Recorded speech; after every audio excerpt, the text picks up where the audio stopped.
Hello mga kasisi! So kakayari lang po pala ni Sis Ella maligo dyan mga kasisi at nag-aayos na po siya mga kasisi dahil nagpapasama po siya magpabotox ng kanyang buhok.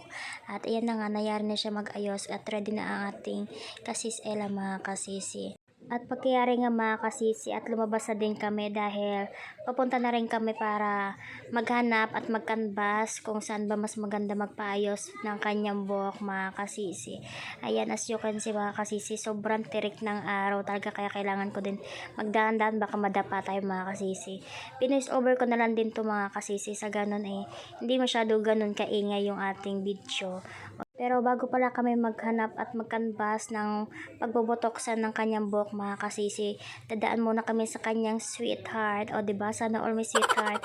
Agoy, ang hirap ng single. Charot. So ayan mga kasisi, andito na nga kami ngayon at aantay lang namin lumabas ang kanyang jowa. Sana all may jowa. Alas 10 pa lang mga kasisi ng umaga, sobrang init na talaga. Kaya ramdam na ramdam kong init niya. Ayan si Sis Ella. Ito nga pala yung kaibigan niya mga kasisi. Huwag kayo mag-alala, ganyan talaga yan manggigil. Pero mabait yan. Lalo pagtulog. Charot. So ayan na yung mga boyfriend niya mga kasisi. Nabuto na siya ng kanyang pampaganda. Sana all na lang talaga kasis Ella. Tapos nga bigyan si Sis Ella ng kanyang boyfriend mga kasisi. Nagpatuloy na kami sa paglalakad. At baka mamaya anong oras na din kami makapunta sa aming pagkakanbasan ng botox sa kanyang buhok. So ayan mga kasisi, naghahantay kami ng tricycle at sobrang init na talaga mga kasisi. Pero buti na lang mga kasisi, nakakita ako ng tricycle. Pinaswitan ko agad para pasakayin kami mga kasisi. So ito na nga mga kasisi, ito na yung tricycle na sasakyan namin. Pinauna ko na Sis Ella kasi nga masyado ako mabait Kaya sabi ko mauna siya at ako na yung pangalawa sa susunod na sasakay. Kasi ako yung magbibideo para sa ganun hindi masyado magulo yung vlog namin mga kasisi.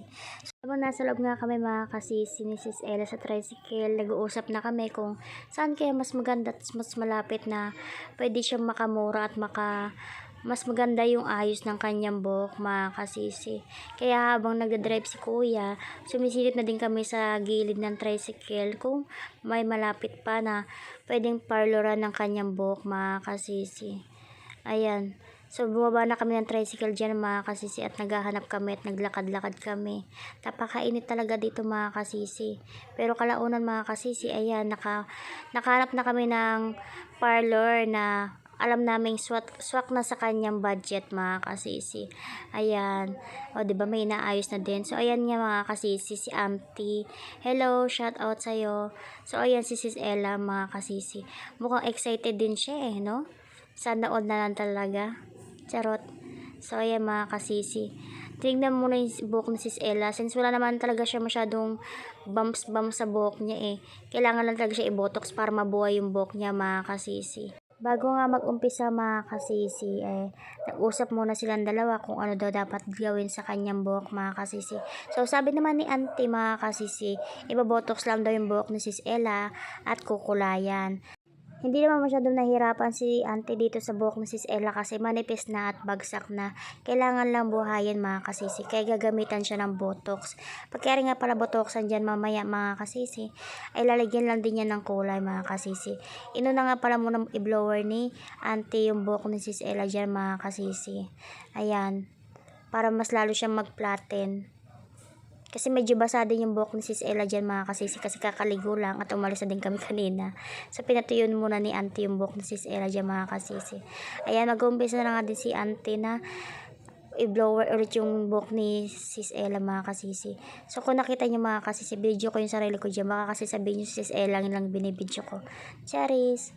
So ayan mga kasisi. Talagang patay yung buhok ni Sis Ella dyan pero maganda pa rin naman mga kasisi. Kailangan lang talagang i-botox. So ako yun mga kasisi. Peace tayo. Charot. Ayan na nga mga kasisi. Nahanda ni Auntie yung ilalagay sa buhok ni Sis Ella na botox dyan mga kasisi.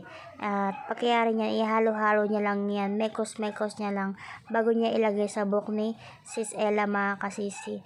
Tsaka ako nga pala nasa gilid mga kasisi, binibidyoan ko lang silang dalawa kasi nga gusto ko din na ma-upload at ma-share sa inyo kung ano din yung ginagawa kapag nagbobotox sila ng buhok mga kasisi. Ayan. So, in-apply na din sa buhok ni Sis Ella yung botox mga kasisi. At maya-maya niya, pagkatapos lang yan mga kasisi, hayaan lang muna siyang matuyo Pagkayari nga lagyan si Sis Ella ng botox dyan mga kasisi, sabi niya sa akin kung may signal ba daw ako, sabi ko wala. Kaya sabi ni auntie, pre daw yung wifi dito lalo na pag customer. So, pinakonect nga pala kami ni auntie ng wifi. Ayan mga kasisi, nag-scan ako dyan. Salamat auntie. Kaya din auntie tawag ko sa kanya mga kasisi kasi she's pretty gay. So, ayan mga kasisi, pagkayari nga pala matuyo yung pinagbotoksan sa kanya, ibabalawan muna mga kasisi, kaya binidyohan ko na rin siya.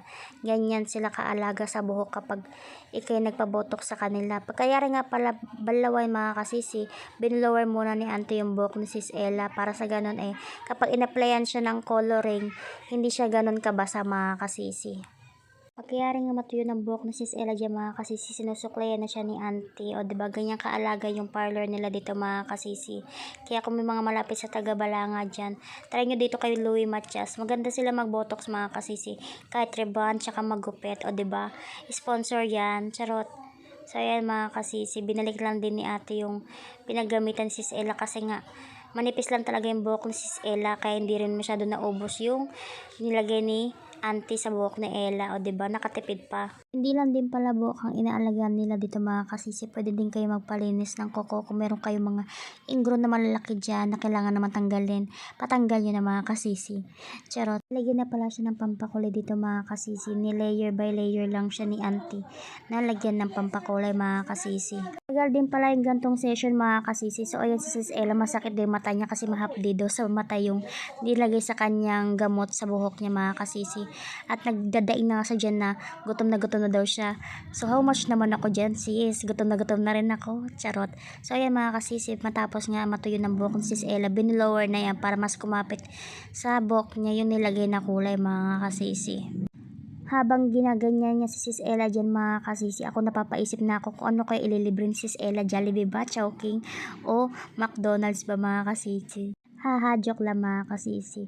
So ayan mga kasisi, pagkayari nga pala siya bloweran mga kasisi dyan, pinalansya nga pala ni si auntie yung buhok niya na paunti-unti hanggang sa maging platin na yung buhok niya mga kasisi. After 200 years mga kasisi, gutom na ako. Charot. So ayan na nga mga kasisi, grabe, hindi ko in-expect na ganito pala, kaganda pala talaga no kapag binotox yung buhok mo. Ang galing talaga ni auntie din mag-care sa buhok ni Sis Ella.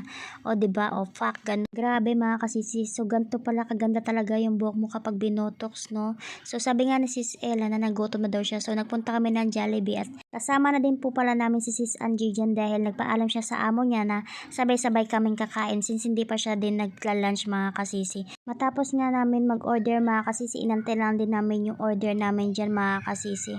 At nung dumating na nga yung order namin mga kasisi, sabay-sabay na din kaming kumain dyan mga kasisi. Kain po tayo. Marami pong salamat sa mga nanood at sumusuporta.